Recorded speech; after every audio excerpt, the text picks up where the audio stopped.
جربنا منتجات جديده وغريبه جدا، الدش المحمول، اصغر خزنه، مروحه مكتب قويه، لغز قضيه لازم تحله، وحاجات تانية هتشوفوها دلوقتي. ده عباره عن دش استحمام محمول. ازاي بقى الكلام ده؟ تحمى بيه فين وليه اصلا في حاجه اسمها كده؟ واحده واحده. اولا دي شنطه محكمه جدا بتاخد 20 لتر ميه، وبعدين تركب فيها الراس بتاعه الدش، فيبقى عندك شاور جاهز تستحمى بيه حتى لو في الشارع. طيب واحده واحده كده نتكلم عن التفاصيل كلها. ده الجزء اللي انت بتفتحه عشان تملى الميه منه. بعدين عندك الجزء ده زي جيب كده تحط فيه مثلا الشامبو والشاور جel والحاجات اللي انت بتستخدمها. واخيرا او اللي قبل الاخيرا بقى في الخرطوم ده بيتركب هنا، تقدر تحطها هنا تقفل عليها فيبقى الموضوع محكم اكتر. طيب ده شكلها بعد ما مليناها حوالي 6 7 لتر تقريبا. طبعا هي ضخمه جدا بتاخد 20 لتر، والميه بدات تنزل في الخرطوم زي ما انتم شايفين كده. حاسس ان احنا هنغرق النهارده، فعلقناها كانك بالظبط معلقها على جذع شجره ولا حاجه لو بتعمل كامبينج. ونبتدي بقى ايه، نفتح الحنفيه ونشوف الميه تنزل قد ايه. ايه ده، والله حلو جدا. دي مفاجاه، لما بتعمل كده بتقفل خالص، تديها سنه صغيره، تدي شويه ميه بسيطه، وده اقصى حاجه ليها. تدفق الميه معقول جدا، فانا بالنسبه لي بصراحه شايفه عملي جدا جدا. دي استخدامين ما لهمش تالت تقريبا. اولا انك تبقى بتعمل كامبينج باستمرار او بتقعد في الصحراء والحاجات دي. الاستخدام الثاني ان انت عاده تبقى بتسافر او بتروح اماكن ما فيهاش دش متوفر. بس غير كده ملوش تقريبا استخدامات خالص. فانا شايف انه اختراع عبقري. المنتج ده سعره 2800 جنيه بس، بصراحه على الكواليتي والفكره والاستخدام هدخله قائمه تمام.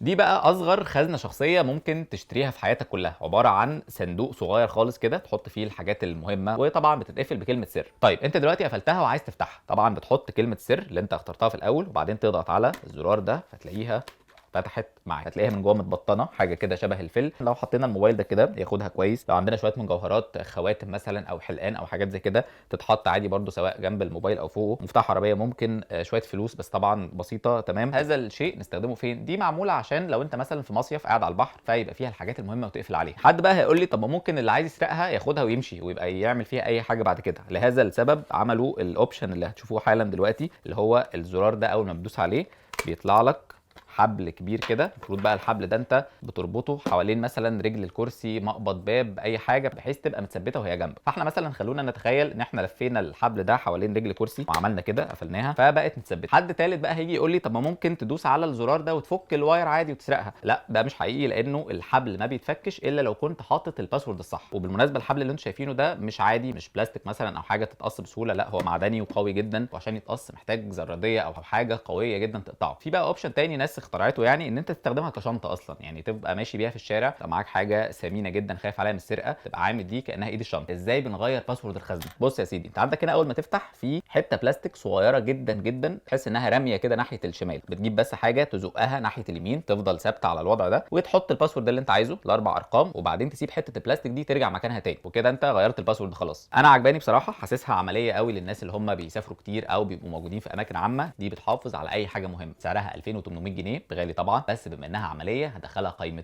تمام.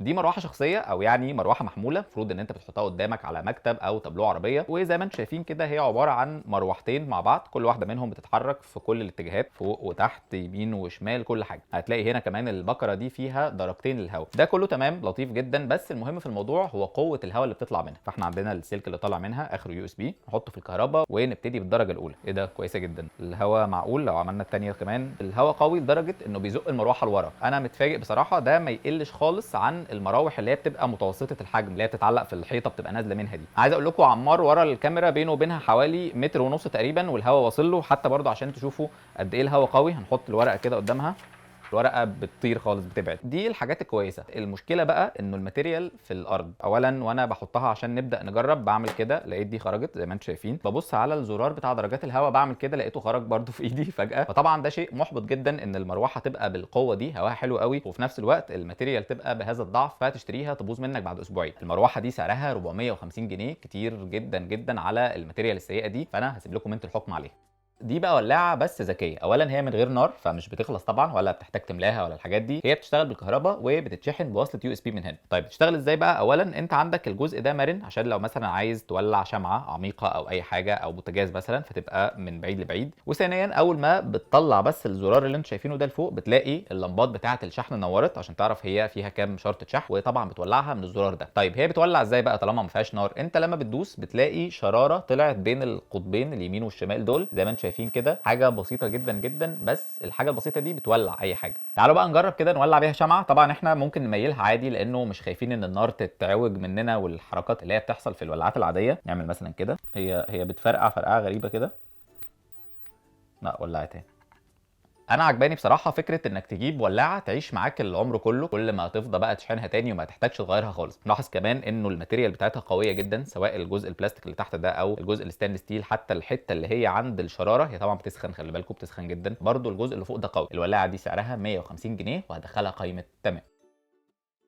ده بقى شيء عجيب جدا، انا الحقيقه ما كنتش اسمع عنه قبل كده. اسمه جريمه لم تحل. عباره عن ايه بقى؟ عباره عن ملف قضيه كامل، هتعرفوا كامل لاي درجه دلوقتي، والمفروض ان انت بتقوم بدور المحقق وبتحل لغز الجريمه دي. فمبدئيا كده فتح كلام، ده ملف القضيه. فيه ايه بقى؟ فيه الاتي: اولا في خريطه للمكان اللي حصلت فيه المشكله باماكن تواجد المشتبه فيه، وهنا في شويه تعليمات كده ليك كمحقق انه ازاي تحل القضيه، تفكر ازاي، ايه المدخل، حاجات زي كده. وعندك هنا ملف مقفول على بعضه مكتوب عليه ادله اضافيه، ده برده ظرف مقفول لا يتم فتح هذا الظرف قبل الانتهاء من المهمه الثالثه. وعندك بقى هنا حاجه عجيبه جدا، دي ملفات بتاعه الشهود وملفات المتهمين. ده مثلا شاهد في الافاده بتاعته، في كمان لسته باحراز القضيه، يعني مثلا في قفازات طبيه، في شهاده تحركات، بوست على فيسبوك، تذاكر طيران، الفيش والتشبيه بتاع الناس المشتبه فيهم، تقارير طب شرعي، استمارات بتاعه احراز. موضوع كبير جدا، انا فعلا حاسس انه محتاج محقق محترف. هي لعبه لذيذه، الناس اللي بتحب تشغل دماغها او تعمل حاجات فيها تحدي مثلا مع اصحابها، ان كل واحد ياخد الملف يدرسه ويشوف هيقدر يوصل لايه، او مجموعه مع بعض يلعبوا اللعبه. الملف كله على بعضه بالقضيه ب 490 جنيه. انا حبيت الفكره وحبيت كمان الدقه في التفاصيل، الملف مكتمل تماما. يعني مثلا بصوا الفيش عامل ازاي، شبه الحقيقي بالظبط تقريبا. الحاجات بتاعه الاحراز والشهود، الخرايط المحطوطه، الموضوع فعلا دقيق، واللي بيحب الحاجات دي او بيحب يركز فيها ممتع جدا. مفيش تفصيله واقع فيه وانت المسؤول انك تحل القصه دي. ما عنديش خلق بصراحه اقعد احلها يعني